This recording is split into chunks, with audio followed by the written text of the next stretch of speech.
Hey guys, my name's James Waldrop. I am the Communicable Disease nurse for Macon County Public Health. All right, so we're going to be talking about contact tracing today. But first off, how do you find out that someone has tested positive for COVID-19 if we don't test them at Macon County Public Health? So if there is a positive test, if an individual does test positive, we, being Macon County Public Health, myself, get a call via the telephone from the state epidemiologist letting us know that there is a actual positive case. Okay. And what is contact tracing? So when we talk about contact tracing, we're basically trying to figure out anybody that's been around an infected case, an infected person, we like to go back at least 2 days from when the patient started showing symptoms to contact trace. We basically try to look at every single person that person has knowingly come in contact with, whether that be in a grocery store, restaurant, any type of relatives, friends, whatever it may be. Any person that person has come in contact with since 2 days before showing symptoms to the time that they were diagnosed. We try to figure those people out and then notify them that they have come in contact with the infected person.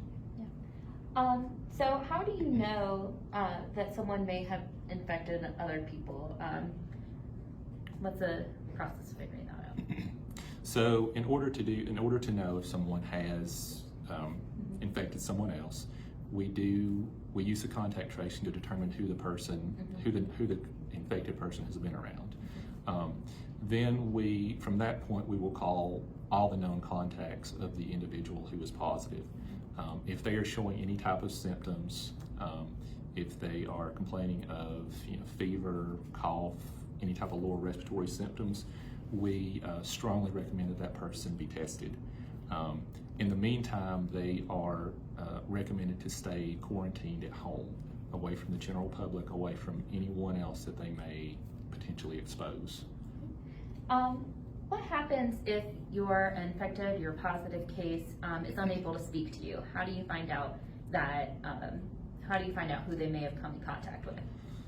So in some cases, say if somebody was in the hospital intubated, they wouldn't be able to necessarily give us the information that we need. So in that situation, we would contact or get in touch with the person closest to that individual, whether it be a spouse, mother, father, whatever you may have. And we would ask them to kind of give us the whereabouts of the individual and anyone that they may have come in contact with in the person's infected period. Okay, great. What happens if you identify a person who has been at risk? So if we do find out somebody has been at risk, we first of all, we call the person. We figure out if they are showing any symptoms. If they are showing any symptoms, we like to get the person quarantined away from the general public.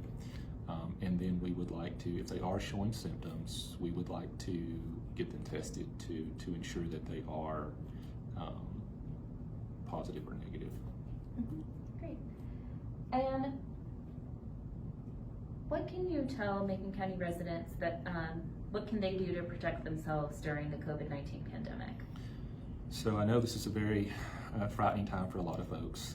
I've never experienced something like this while I've been here. It's a very interesting time, scary, I'm sure, for a lot of folks. What you need to do is follow the North Carolina stay-at-home orders. Stay at home unless you absolutely have to go out, unless you have to, get groceries, seek medical care. Just make sure to stay at home.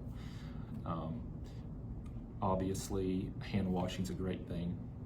Wash your hands for at least, I think, 20 seconds, I think they say, or at least happy birthday twice. Use hand sanitizer frequently, if you can find any to use.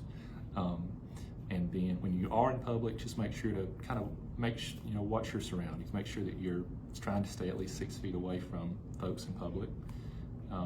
Just use good basic common sense, and if you do have a mask or can make a mask, unlike me, I couldn't sew anything together. Just make sure to wear your mask if you have one. All right, thank you so much. All right.